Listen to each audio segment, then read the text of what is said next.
एक गांव में एक जमींदार था। उसके कई नौकरों में जग्गू भी था। गांव से लगी बस्ती में बाकी मजदूरों के साथ जग्गू भी अपने 5 लड़कों के साथ रहता था।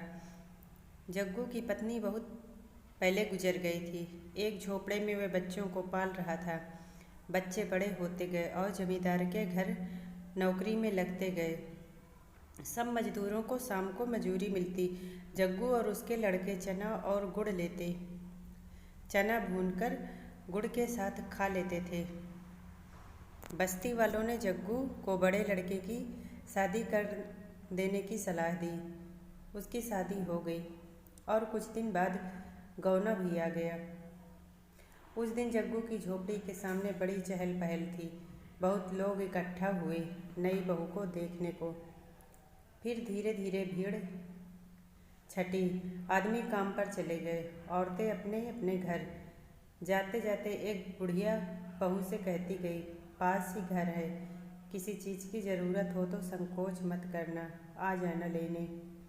सबके जाने के बाद बहू ने घूंघट उठाकर अपनी ससुराल को देखा तो उसका कलेजा मुंह को आ गया। जर्जर सी झोपड़ी, खूंटी पर टंगी कुछ पोटलियाँ और झोपड़ी के बाहर बने 6 चूल्हे। जग्गू और उसके सभी बच्चे अलग अलग चना भूनते थे। बहू का मन हुआ कि उठे और सरपट अपने गांव भाग चले, पर अचानक उसे सोचकर धक्का लगा। वहाँ कौन से नूर गड़े हैं, माँ है नहीं, भाई भौजाई के राज में नौकरानी जैसी जिंदगी ही तो गुजारनी होगी। यह सोचते हुए वह रोने लगी। रोते रोते थक कर शांत हुई। मन में कुछ सोचा। पड़ोसन के घर जाकर पूछा, अम्मा एक झाड़ू मिलेगा? बुढ़िया अम्मा ने झाड़ू, गोबर और मिट्टी दी, साथ में अपनी पोती को भेज दिया। वापस आकर बहू ने एक चूल्हा छोड़ बाकी चूल्हे फोड़ दिए। सफाई कर गोबर मिट्टी से झोपड़ी और द्वार लीपा। फिर उसने सभी पोटलियों के चने एक साथ किए और अम्मा के घर जाकर चना पीसा। अम्मा ने उसे साग और चटनी भी दी। वापस आकर बहू ने चने के आटे की रोटियां बनाई और इंतजार करने लगी। जग्गू और उसके लड़के जब लौटे तो एक ही चूल्हा देख भड़क गए। चिल्लाने लगे कि इसने तो आते ही सत्यानाश कर दिया, अपने आदमी का छोड़कर बाकी चूल्हे फोड़ दिए। झगड़े की आवाज़ सुन बहू झोपड़ी से निकली। बोली, आप लोग हाथ मुंह धोकर बैठिए, मैं खाना निकालती हूँ। सब अचकचा गए, हाथ मुंह धोकर बैठे। बहू ने पत्तल पर खाना परोसा, रोटी साग चटनी। मुद्दत बाद ऐसा खाना मिला था। खाकर वे सब सोने चले गए। सुबह काम पर जाते हुए बहू ने उन्हें एक एक रोटी और गुड़ दिया।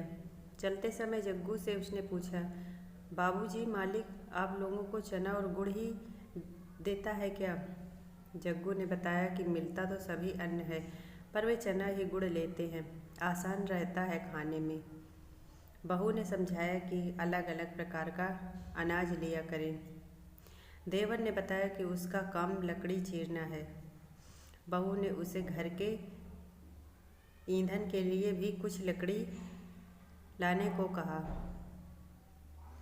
बहू सबकी मजदूरी से अनाज एक एक मुट्ठी अलग रखती, उससे बनिए की दुकान से बाकी ज़रूरत की चीज़ें लाती। जग्गू की गृहस्थी धड़ल्ले से चल पड़ी। एक दिन सभी भाइयों और बाप ने तालाब की मिट्टी से झोपड़ी के आगे बाड़ बनाया। बहू के गुड़ की चर्चा गांव भर में होने लगी। जमींदार तक यह बात पहुंची। वह कभी कभी बस्ती में आया करता था।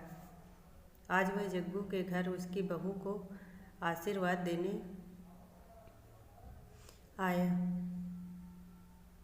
बहू ने पैर छू प्रणाम किया तो जमींदार ने उसे एक हार दिया।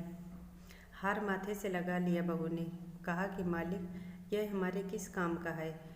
इससे अच्छा होता कि मालिक हमें 4 लाठी ज़मीन देते, झोपड़ी के दाएं बाएं तो एक कोठरी बन जाती। बहू की चतुराई पर जमींदार हंस पड़ा। बोला, ठीक है, ज़मीन तो जग्गू को मिलेगी ही, यह हार तो तुम्हारा है। बहू बहुत प्रसन्न हो गई। दोस्तों, कहानी पसंद आई हो तो प्लीज़ इसे लाइक ज़रूर कर देना और चैनल को सब्सक्राइब कर लेना।